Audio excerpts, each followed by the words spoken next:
Oke.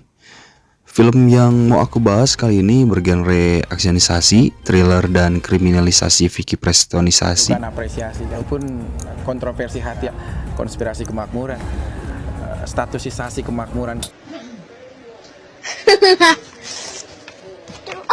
Sorry ya guys, aku tadi kelihatan map. Ini akan menceritakan mengenai dua orang pria yang harus bekerja sama padahal masing-masing dari mereka memiliki latar belakang yang saling bertolak belakang. Di mana Jang Dong-so yang merupakan bos geng mafia besar dan ditakuti oleh banyak kelompok lain dengan seorang polisi yaitu Jung Tae-sok. Alih-alih kejar-kejaran, mereka malah bekerja sama demi kesejahteraan Partai Perindo.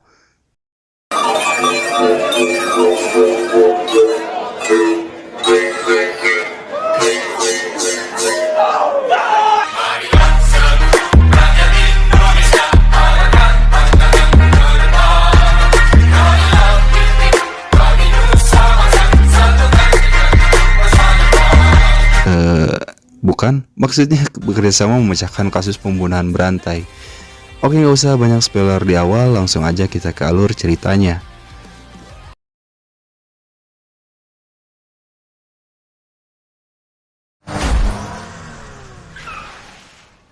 아니 어두운데 천천히 와야지.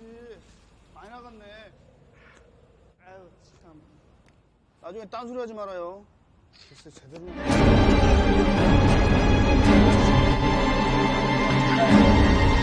Film ini dibuka dengan adegan Pimbinihin alias pembunuhan ya guys. Tapi mari kita samarkan saja. Keesokan harinya, di tengah-tengah kemacetan terlihat dua orang polisi yang mau datang ke TKP sedang mengeluh juga kesal karena mereka tidak kunjung mendapatkan promosi karena belum memecahkan kasus. Ketika sedang kesal, salah satu polisi yaitu Jung Tae-sok melihat ada segerombolan preman yang sedang berkelahi tapi bercanda-canda. Daripada kesal, Jung pun menghampiri preman-preman tersebut, lalu masuk ke sebuah tempat yang isinya judi-judian gitulah. Ketika ia hendak masuk sambil bilang, Ini semua ini. Saya sapol. tentunya ia dihadang oleh para penjaganya bahkan sampai disogok uang 100.000. Tidak terima dengan sogokan receh, Jung kesal lalu ya masuk aja gitu tapi dia slow-slow aja di situ dan sedikit meresahkan tentunya. Di sisi lain ada Jang Dong-so, si ketua geng mafia lagi olahraga, mukul sandbag yang isinya bukan pasir, melainkan orang guys. Wow, tidak boleh dicontoh ya guys. Tapi boleh juga sih kalau dicontoh ke orang yang gak pernah bayar hutang. Hati-hati Ferguson. Siapa suruh kamu berani berhutang itu uang? Iya itu. Saya akan bawa kamu Kemana? ke jahanam. Astagfirullahaladzim. Jangan harap kamu coba-coba bisa hidup. Oke, pas lagi asoy tiba-tiba ada asistennya masuk dan memberi kabar bahwa bisnisnya lagi diganggu sama polisi. Jang langsung menyelesaikan olahraganya, siap-siap untuk caw dan menelpon seorang polisi lalu bilang bahwa ada anak buahnya yang mengganggu bisnisnya. Jang meminta untuk tidak mengusik bisnisnya. Di sini kita bisa tahu bahwa ternyata Jang ini punya semacam koneksi di bidang kepolisian ya, dan tentunya tiap bulan Jang memasok uang pada polisi tersebut. Singkatnya, Jung Tae-sok sampai ke TKP dan mengidentifikasi korban. Didapatkan korban meninggal karena kehilangan banyak darah akibat banyaknya tusukan di tubuhnya. Tidak hanya itu, Jung juga mengecek kondisi mobil korban dan menemukan ada bekas tabrakan kecil di bagian belakang mobilnya. Di kantor, para detektif dari kepolisian mengira bahwa ini kasus perampokan pembunuhan yang dilakukan oleh seorang amatir. Namun, Jung berkata lain. Ia berkata bahwa kasus ini merupakan kasus pembunuhan berantai. Ia bicara dengan disertai beberapa bukti foto luka para korban-korban yang pernah ada sebelumnya yang ditusuk oleh tipe sajam yang sama. Di samping itu, pelaku tidak meninggalkan jejak apapun. Sementara itu, Jang Dong-so lagi ketemuan sama temannya yaitu Sandong untuk membicarakan bisnis-bisnis. Namun, pertemuan itu malah membuat Jang kesal. 일로 와. 일로 와.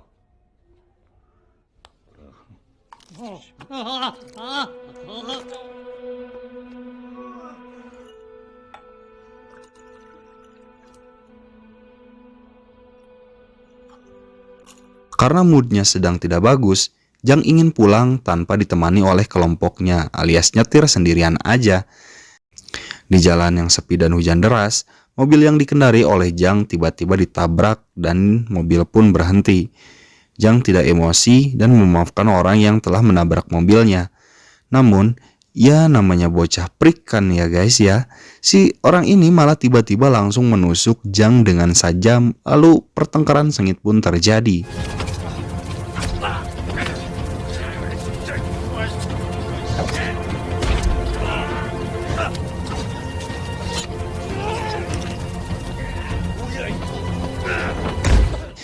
Mereka bertengkar dan cerot si pelaku pun mendapatkan satu tusukan cinta dari Jang dan ia pun bergegas pergi. Sementara Jang pingsan dan tiba-tiba dibawa ke rumah sakit. Ketika kondisi Jang Dongso sedang kritis dan ditangani oleh medis, anak buahnya Jang bukannya tahlilan dan menyantuni anak yatim, mereka malah bikin keributan karena mereka mengira si ketua diserang secara pengecut oleh gengnya Sandong. Sementara itu, si pelaku sedang mengobati luka bekas tusukan sendirian di mobil di kegelapan malam. Setelah mengobati lukanya, si bocah prik ini masuk ke kawasan penangkaran anjing dan membunuh satu orang lagi. Jang Dongso pun selamat dan masih hidup nih guys. Ia dan asistennya sedang berdiskusi mengenai pelaku. Asistennya mengira bahwa yang melakukan semua itu adalah ulah Sandong. Namun, Jang tidak yakin. Di tengah diskusi, Jung Tae-sok datang untuk meminta keterangan.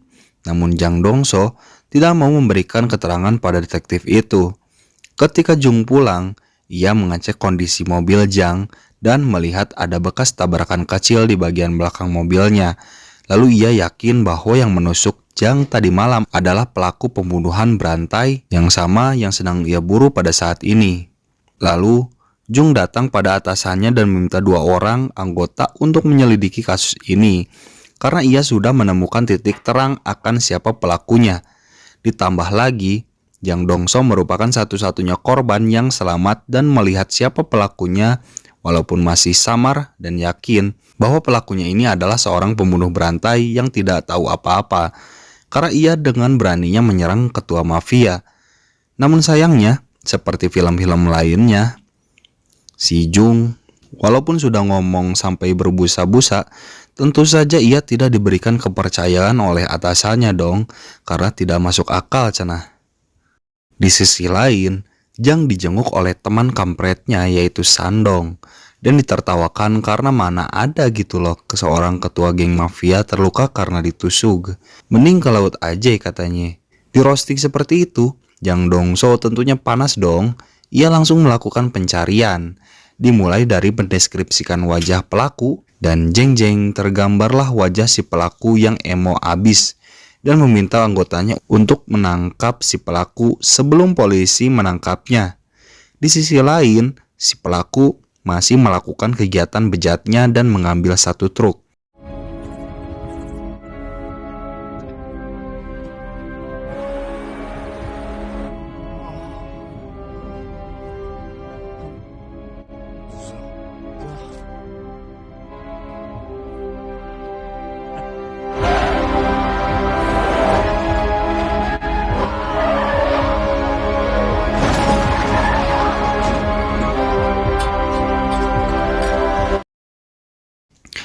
Lalu, Jung Tae-sok datang lagi pada Jang Dongso untuk meminta keterangan dan ciri-ciri pelaku dengan berbagai macam cara dan meyakinkan bahwa pelaku itu merupakan seorang pembunuh berantai.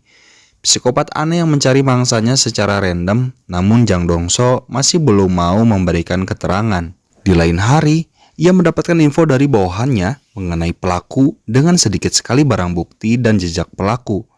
Dari beberapa bukti yang ia dapat, maka dapat dipastikan bahwa yang menyerangnya adalah benar seorang pembunuh berantai dan bukan berasal dari geng mafia manapun.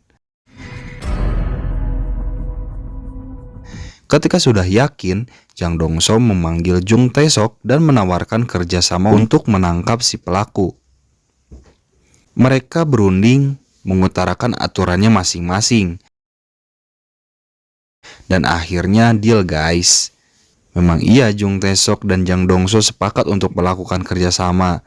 Namun mereka berdua ingin saling memanfaatkan. Kira-kira gimana ya nanti? Dan setelah deal, Jang memberikan semua info yang ia tahu pada Jung, termasuk sketsa wajah pelaku.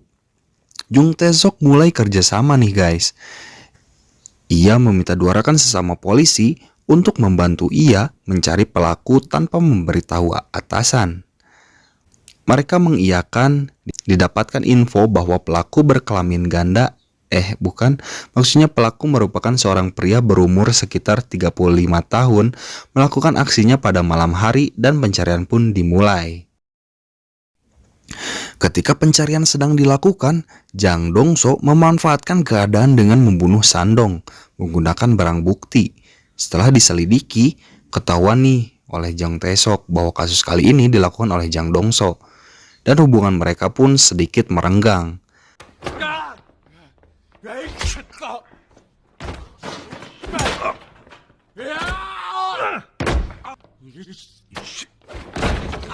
Lalu kasus pembunuhan berantai pun menjadi viral dan meresahkan warga Korea. Sang pelaku asli melihat berita yang viral. Ia bilang bahwa kasus kali ini bukan dia pelakunya. Ia datang ke tempat duka Sandong sambil memperhatikan Jang. Lalu ia memberi kertas tulisan Korea pada asisten Sandong yang pernah dicabut giginya oleh Jang. Walau gak ada translate, namun dapat disimpulkan bahwa Jang Dong-so akhirnya dicurigai oleh kelompok Sandong. Setelah dari tempat duka, si anak emo bocah prik ini melakukan lagi tindakan kejinya. Sementara Jang dan Jung yang sedang mencari dan mendapatkan petunjuk baru di mobil bekas pelaku tiba-tiba diserang oleh kelompok Sandong.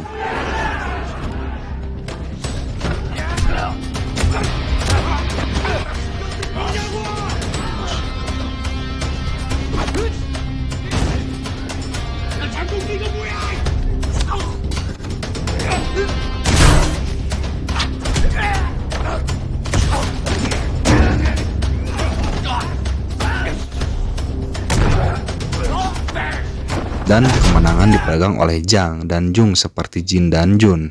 Garing ya.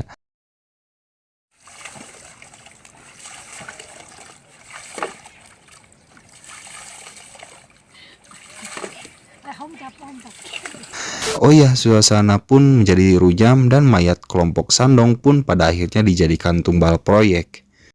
Keesokan harinya, Jung Tae-sok ditugaskan untuk menyelidiki kasus penculikan. Singkatnya, setelah kasus penculikan selesai, ia mendapatkan sidik jari dari pelaku pembunuhan berantai dan mulai menginvestigasi kos-kosan pelaku. Di dalam kamar kos-kosannya ada beberapa barang mencurigakan, lalu ia melihat ada foto keluarga dan ada wajah seorang pria yang mirip dengan sketsa yang Jung pegang selama ini. Dan akhirnya ketemu guys, dan langsung dilakukan pencarian. Masing-masing dari mereka melakukan pencarian sudah lebih dari 2 hari, namun nihil. Tidak ada tanda-tanda dari si pelaku. Hingga akhirnya pada sore hari saat turun hujan, Jang Dong-so bertemu dengan gadis sekolah yang kehujanan. Karena kasihan, ia memberikan payung yang sedang dipakai kepada gadis tersebut. Ketika malam hari, ketika kedua grup sedang mau makan malam, Jang melihat berita di TV. Saluran TV memberitakan bahwa baru saja ditemukan mayat korban pembunuhan seorang gadis tadi sore. Jang memperhatikan berita tersebut dan melihat payung yang tadi ia berikan pada gadis sekolah. Melihat itu, Jang langsung murka dan langsung mencari si pelaku pada saat itu juga. Dan jreng, akhirnya ketemu guys. Lalu pastinya tidak semudah itu Ferguson. Harus dibumbui aksi kejar-kejaran dulu nggak sih?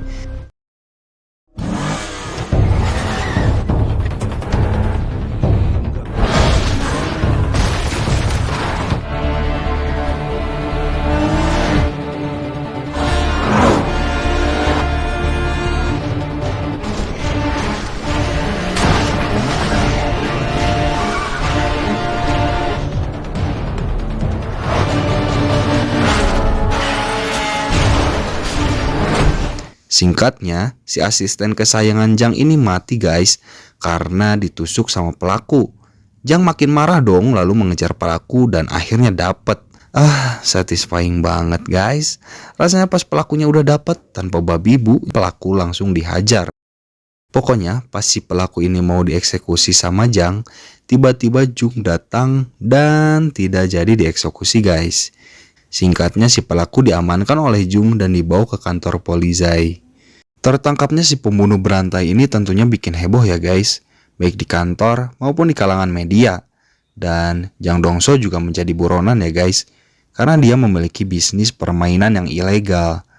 Ketika pelaku diinterogasi dan saat disidang di pengadilan, ia tidak memperlihatkan sedikit pun rasa bersalah ataupun rasa takut.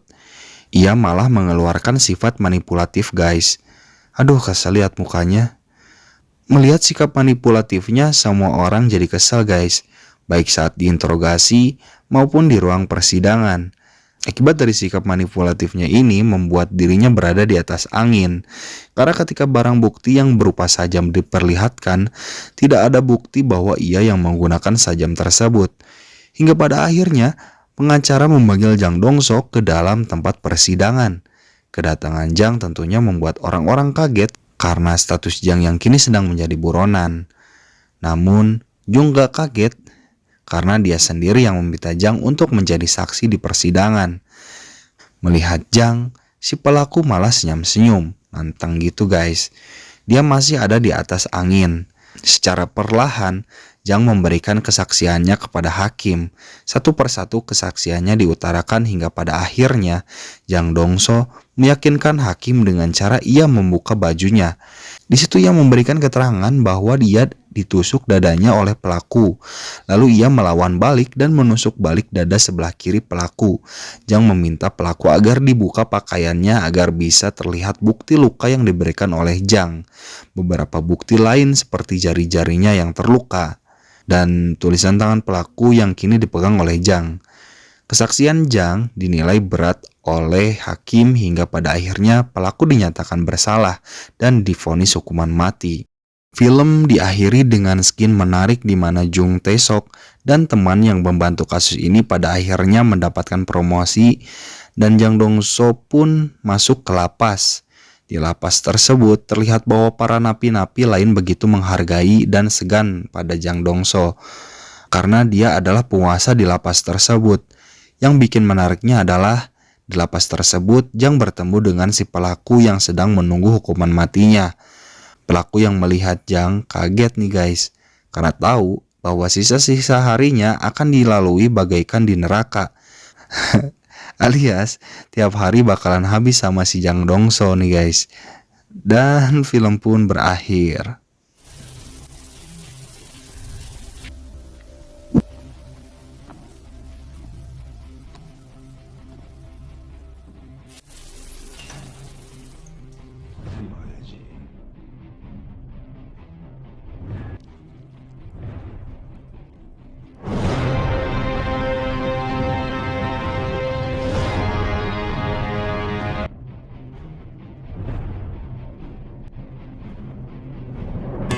Life in a world that keeps changing.